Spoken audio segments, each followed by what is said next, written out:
Le débat sur les meilleurs scrum halves du rugby mondial vient de prendre une tournure particulièrement intéressante. Alors que Antoine Dupont est depuis plusieurs saisons considéré comme la référence absolue du poste, un classement récent établi par Planète Rugby place cette fois le capitaine français à la 3e position. Une décision forcément surprenante lorsqu'on connaît l'influence du joueur de Toulouse sur le rugby international, mais qui s'explique surtout par un élément précis, la forme actuelle des joueurs. Et dans cette logique, c'est un autre Français qui occupe aujourd'hui la 1re place. Maxime Lucu, le numéro 9 de Bordeaux-Bègles, est présenté comme le scrum half le plus en forme du moment, devant le néo-zélandais Cameron Roigard et donc devant Antoine Dupont. Ce classement ne retire absolument rien au statut de Dupont, mais il met en lumière une réalité devenue particulièrement intéressante pour le rugby français. La France possède actuellement plusieurs numéros 9 capables d'évoluer au plus haut niveau mondial. Pour comprendre cette hiérarchie, il faut regarder davantage que les trophées ou la réputation. Le poste de demi de mêlée demande une combinaison extrêmement complexe de qualité. Il faut être rapide autour des rucks, précis dans les transmissions, capable de lire les espaces, intelligent dans la gestion du tempo et suffisamment solide mentalement pour prendre les bonnes décisions sous pression. Un grand numéro 9 doit également savoir s'adapter au scénario d'un match. Parfois, il faut accélérer immédiatement. À d'autres moments, il faut ralentir, conserver le ballon et permettre aux avants de reprendre le contrôle. C'est précisément cette capacité à influencer le rythme d'une rencontre qui distingue les meilleurs joueurs du poste. À la 10e place, le classement fait apparaître Naoto Saito, international japonais de Tokyo Saint-Goliath. Son parcours est particulièrement intéressant parce qu'il a également évolué en France avec Toulouse, où il a dû accepter une situation extrêmement difficile, être la doublure de Antoine Dupont. Pour n'importe quel demi de mêlée, occuper le même poste que le Français représente un immense défi. Malgré un temps de jeu limité, Saito a réussi à montrer suffisamment de qualité pour gagner l'estime des supporters toulousains. Son passage en France lui a permis de découvrir une autre approche du rugby et d'acquérir une expérience précieuse au plus haut niveau. À 28 ans, Naoto Saito représente également une pièce importante du projet japonais. Avec le Japon, il s'est imposé comme un choix majeur au poste de numéro 9 et son expérience européenne peut devenir un avantage considérable à l'approche de la Coupe du Monde 2027. Son passage à Toulouse lui a notamment permis d'observer quotidiennement les exigences imposées à un joueur de très haut niveau. Être derrière Antoine Dupont dans la hiérarchie ne signifie donc pas qu'il manque de qualité. Au contraire, cette expérience lui a offert une occasion rare de progresser au contact de l'un des joueurs les plus influents de sa génération. Son départ de France a d'ailleurs été marqué par une belle reconnaissance des supporters, avec une ovation lors de son dernier match de top 14. À la 9e place apparaît un autre Français extrêmement talentueux, Nolan Le Garec. Son histoire ressemble à celle de Saito sur un point essentiel. Lui aussi évolue dans l'ombre de Antoine Dupont avec l'équipe de France. Mais sa situation est encore plus complexe, car Le Garec doit également composer avec la montée en puissance exceptionnelle de Maxime Lucu. Cela signifie qu'il se retrouve dans une concurrence particulièrement féroce pour obtenir une place régulière avec les Bleus. Pourtant, réduire Nolan Le Garec à son statut de 3e choix serait une erreur. Le joueur de La Rochelle possède un profil extrêmement moderne.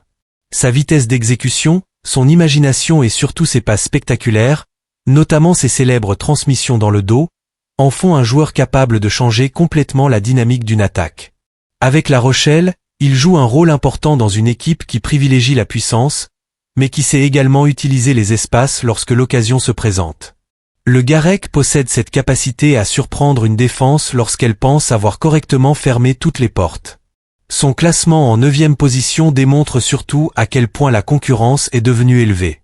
Dans de nombreuses autres générations, un joueur possédant les qualités de Nolan Le Garec aurait probablement été considéré comme une référence incontestable. Aujourd'hui, il se retrouve derrière plusieurs joueurs exceptionnels. Pour le rugby français, c'est finalement une situation positive. Posséder Antoine Dupont, Maxime Lucu et Nolan Le Garec dans la même génération constitue une profondeur rarement observée à ce poste. À la 8e place, le classement propose Tomo Williams, le demi de mêlée gallois désormais associé aux Saracens. Le contexte autour de l'équipe du Pays de Galles est difficile, mais les performances individuelles de Williams restent remarquables. Le joueur de 31 ans possède une expérience importante du rugby international et a souvent été l'un des éléments capables de donner de la vitesse au jeu gallois. Son passage de Cardiff à Gloucester, puis son arrivée au Saracens pour la saison 2026 à 2027, représente une nouvelle étape dans sa carrière. Cette nouvelle aventure pourrait lui permettre de retrouver une dynamique collective plus positive. Lorsqu'un joueur évolue dans une équipe en difficulté, ses qualités peuvent parfois être masquées par les résultats collectifs. Pourtant, Tomo Williams a régulièrement démontré qu'il possédait les compétences nécessaires pour rivaliser avec les meilleurs. Son leadership est également devenu une caractéristique importante de son profil. Il a notamment assumé des responsabilités de capitaine, preuve que son influence dépasse largement la simple distribution du ballon derrière les mêlées. Avec les Saracens, il aura désormais la possibilité d'évoluer dans un environnement habitué au succès et à la pression des grands rendez-vous. La 7e position revient à Ben White, international écossais et joueur de Toulon. Son association avec Finn Russell constitue l'un des éléments les plus intéressants de son jeu. Le demi de mêlée doit être capable de contrôler les premières phases de possession et de créer les conditions nécessaires pour que son ouvreur puisse exprimer toute sa créativité. Avec Toulon, Ben White s'est progressivement adapté aux exigences du top 14. Le championnat français demande énormément de maîtrise tactique et physique, et un numéro 9 doit savoir gérer des situations très différentes selon le profil des adversaires. White a réussi à prendre une place importante dans cette compétition et son expérience avec l'Écosse a renforcé son statut. Son histoire internationale est également particulière. Il avait auparavant participé à un match non capé avec l'Angleterre contre les Barbarians, mais il a finalement choisi de représenter l'Écosse, en raison notamment de ses origines familiales. Depuis, il s'est imposé comme l'un des éléments importants de la sélection écossaise. À la 6e place, on retrouve Grant Williams, l'un des joueurs les plus explosifs de cette liste. Le demi de mêlée sud-africain possède une qualité qui peut immédiatement modifier la structure défensive d'une équipe, sa vitesse. Lorsque Grant Williams trouve une brèche autour d'un ruck, quelques mètres peuvent suffire pour transformer une situation ordinaire en occasion d'essai. Son style est très différent de celui de certains gestionnaires traditionnels du poste. Il n'hésite pas à attaquer directement les espaces, à suivre les franchissements de ses partenaires et à exploiter la moindre erreur défensive. Cette menace oblige les adversaires à rester extrêmement concentrés, car une défense légèrement désorganisée peut rapidement être sanctionnée. Grant Williams possède également un palmarès qui confirme sa capacité à évoluer au plus haut niveau. Il faisait partie du groupe sud-africain sacré champion du monde en 2023 et a ensuite connu le succès avec les Sharks en Challenge Cup. Son expérience internationale et sa vitesse font de lui un joueur particulièrement difficile à contenir lorsque le rythme d'un match augmente. La 5e place est occupée par Cobu Reinach, un joueur dont la longévité force le respect. À 36 ans, le demi de mêlée sud-africain continue de produire des performances remarquables. Son parcours est d'autant plus impressionnant qu'il a dû composer avec des problèmes physiques durant une partie de l'année 2026. Malgré cela, lorsqu'il a été disponible, Reinach a montré qu'il possédait encore toutes les qualités nécessaires pour jouer au plus haut niveau. Son expérience lui permet de prendre rapidement les bonnes décisions et de gérer les moments importants d'une rencontre. Il possède également une excellente complémentarité avec le jeune ouvreur Sacha Feinberg-Mngomezulu, aussi bien avec les Stormers qu'avec les Springboks. Cette association entre expérience et jeunesse est particulièrement intéressante. Reinach peut gérer le rythme depuis le poste de 9 pendant que Feinberg-Mngomezulu dispose de la liberté nécessaire pour organiser le jeu à l'ouverture. Cette répartition des responsabilités permet aux deux joueurs d'exprimer leurs qualités. Pendant longtemps, Cobu Reinach a dû accepter un rôle de doublure derrière Faf de Klerk en équipe nationale. Mais sa carrière internationale montre qu'il a réussi à rester compétitif pendant de nombreuses années. Sa présence dans ce classement rappelle une chose importante. Au rugby, l'expérience peut devenir une arme aussi dangereuse que la vitesse. À la 4e place arrive Jamison Gibson Park, le demi de mêlée de Leinster et de l'Irlande. Le simple fait qu'il ne figure pas dans le top 3 montre le niveau exceptionnel du classement. Gibson Park est né en Nouvelle-Zélande, mais il est devenu l'un des joueurs les plus importants de l'histoire récente du rugby irlandais. Avec Leinster, il a remporté de nombreux trophées et s'est imposé comme l'un des moteurs du jeu offensif de son équipe. Avec l'Irlande, son influence a également été immense. Il possède une vitesse d'exécution remarquable et excelle particulièrement lorsque son équipe avance et lui offre un ballon rapide derrière un ruck. Mais son véritable avantage réside peut-être dans sa capacité à rester efficace même lorsque les conditions sont moins favorables. Un grand demi de mêlée doit être capable de jouer derrière un pack dominant, mais aussi de trouver des solutions lorsque son équipe recule. Gibson Park possède cette polyvalence. Il a également été choisi comme numéro 9 des British and Irish Lions, ce qui illustre la reconnaissance dont il bénéficie dans le rugby britannique et irlandais. Son classement en 4e position peut donc sembler sévère, mais il témoigne surtout d'une concurrence extraordinaire au sommet du poste. Et puis arrive le top 3, avec une décision qui ne manquera pas de faire parler, Antoine Dupont est 3e. Pour beaucoup de supporters, voir le capitaine français derrière 2 autres joueurs peut sembler presque impossible. Depuis plusieurs années, Dupont a été associé au mot excellence. Sa capacité à contrôler un match, à accélérer les attaques, à défendre, à casser des lignes et même à marquer lui-même des essais a transformé les attentes liées au poste de demi de mêlée. Mais le classement ne juge pas uniquement la carrière ou le niveau général d'un joueur. Il s'intéresse surtout à la forme actuelle. Et sur ce terrain, les 2 joueurs placés devant Dupont ont produit des performances particulièrement fortes. Sur le plan national, Antoine Dupont a encore réalisé une excellente campagne avec la France lors du 6 Nations 2026. Il a commencé les 5 rencontres de la compétition et la France n'a connu qu'une défaite, face à l'Écosse à Murrayfield, au terme d'un match particulièrement disputé. Avec Toulouse, il a également connu une nouvelle réussite en top 14, avec une victoire en finale contre Montpellier. Cependant, Toulouse n'a pas réussi à aller jusqu'au bout de la Champions Cup, avec une élimination face à Bordeaux-Bègles en quart de finale. Cette confrontation a d'ailleurs ajouté une dimension supplémentaire à la rivalité entre les 2 numéros 9 français que sont Dupont et Lucu. L'été international a ensuite apporté un élément important dans la hiérarchie. Antoine Dupont a été ménagé pour certaines étapes du Nation Championship dans l'hémisphère sud, ce qui a permis à Maxime Lucu d'obtenir davantage de responsabilités avec les Bleus. Et cette opportunité, Lucu l'a saisie de manière spectaculaire. À la 2e place se trouve donc Cameron Roigard, le numéro 9 des Hurricanes et de la Nouvelle-Zélande. À seulement 25 ans, le joueur semble avoir franchi une nouvelle étape dans sa carrière. Pendant longtemps, il était considéré comme un talent extrêmement prometteur. Désormais, il est présenté comme le numéro 9 de référence des All Blacks. Sa progression est particulièrement impressionnante parce qu'il semble avoir transformé son potentiel en régularité. Lors des rencontres du Nation Championship face à la France, à l'Italie et à l'Irlande, Cameron Roigard a produit des prestations de très haut niveau. Il ne s'agit plus seulement d'un jeune joueur capable de quelques actions spectaculaires, il est devenu un véritable patron du poste.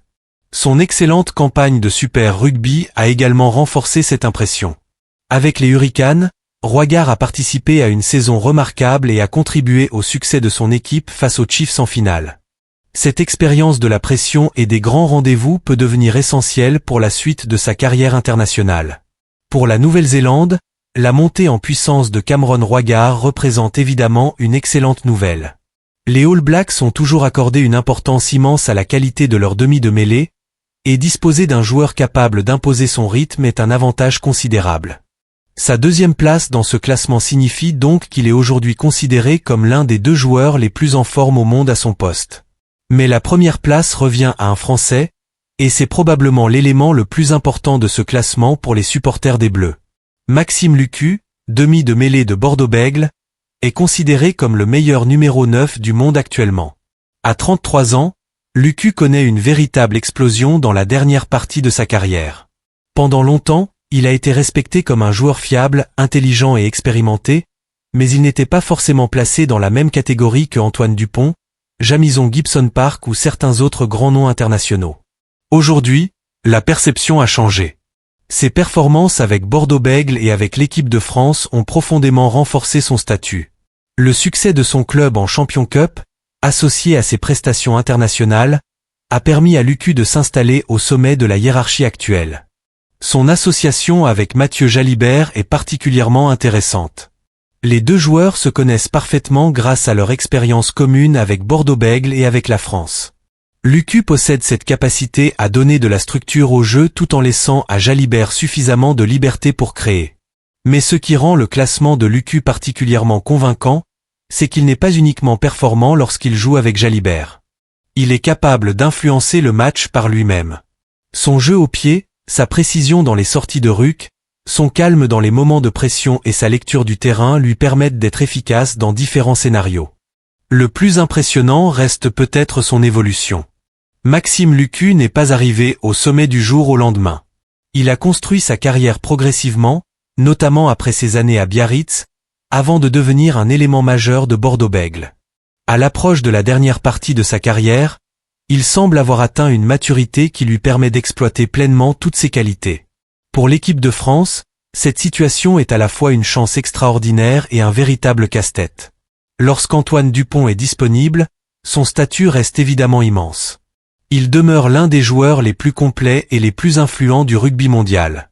Mais pendant son absence, Maxime Lucu a démontré qu'il pouvait parfaitement assumer les responsabilités du poste. Et derrière eux, Nolan Le Garec attend également son opportunité. Cela signifie que la France possède actuellement 3 scrum halves capables de prétendre au très haut niveau international. Dans une perspective de Coupe du Monde 2027, cette profondeur peut devenir un avantage stratégique majeur. Les blessures, la forme physique, les choix tactiques et les calendriers peuvent modifier la hiérarchie à tout moment.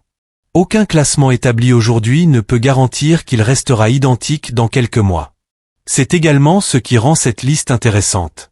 La 3e place de Antoine Dupont ne doit pas être interprétée comme une chute brutale du joueur français. Elle représente plutôt une photographie de la forme actuelle. Dupont reste un joueur exceptionnel et son retour régulier avec les Bleus pourrait rapidement relancer le débat. De son côté, Cameron Roigard représente l'avenir immédiat des All Blacks. Sa progression montre que la Nouvelle-Zélande dispose à nouveau d'un numéro 9 capable de devenir une figure centrale de son équipe. Et avec Maxime Lucu, la France possède actuellement un joueur qui semble avoir trouvé une forme exceptionnelle au meilleur moment de sa carrière. Au final, ce top 10 raconte une histoire beaucoup plus large qu'un simple classement. Il montre que le poste de demi de mêlée traverse une période extrêmement riche. Entre l'expérience de Koburenak, la vitesse de Grant Williams, la maîtrise de Jamison Gibson Park, la créativité de Nolan Le Garec, l'explosion de Cameron Roigard et l'excellence de Maxime Lucu, les styles sont très différents. Au milieu de cette concurrence, Antoine Dupont reste évidemment l'un des noms les plus importants. Sa 3e place ne diminue ni son héritage ni son influence. Elle ajoute simplement un nouvel élément à un débat qui promet de devenir encore plus passionnant à l'approche de la Coupe du Monde 2027. Pour les supporters français, le message est finalement très positif. Même lorsqu'Antoine Dupont n'est pas numéro 1 dans un classement basé sur la forme actuelle, un autre Français occupe la 1re place. Et derrière lui, un autre talent tricolore fait partie du top 10. La France peut donc regarder vers l'avenir avec une profondeur impressionnante au poste de 9. La question sera désormais de savoir ce qui se passera lorsqu'Antoine Dupont retrouvera pleinement son rôle avec les Bleus. Maxime Lucu conservera-t-il cette forme exceptionnelle? Cameron Roigard continuera-t-il son ascension et deviendra-t-il la référence incontestable de la Nouvelle-Zélande? Nolan Le Garec parviendra-t-il à profiter de ses prochaines opportunités internationales? Et surtout, lorsque les grands rendez-vous approcheront, la hiérarchie actuelle sera-t-elle toujours la même? Une chose est certaine, le rugby mondial possède aujourd'hui une génération de demi de mêlée exceptionnelle. Et si le classement de Planète Rugby place Maxime Lucu au sommet, Antoine Dupont n'est certainement pas très loin derrière. Dans ce poste où une seule seconde peut changer complètement le cours d'une action, la concurrence est plus féroce que jamais. Pour la France, c'est une excellente nouvelle. Pour ses adversaires, c'est probablement une raison supplémentaire de rester extrêmement vigilant.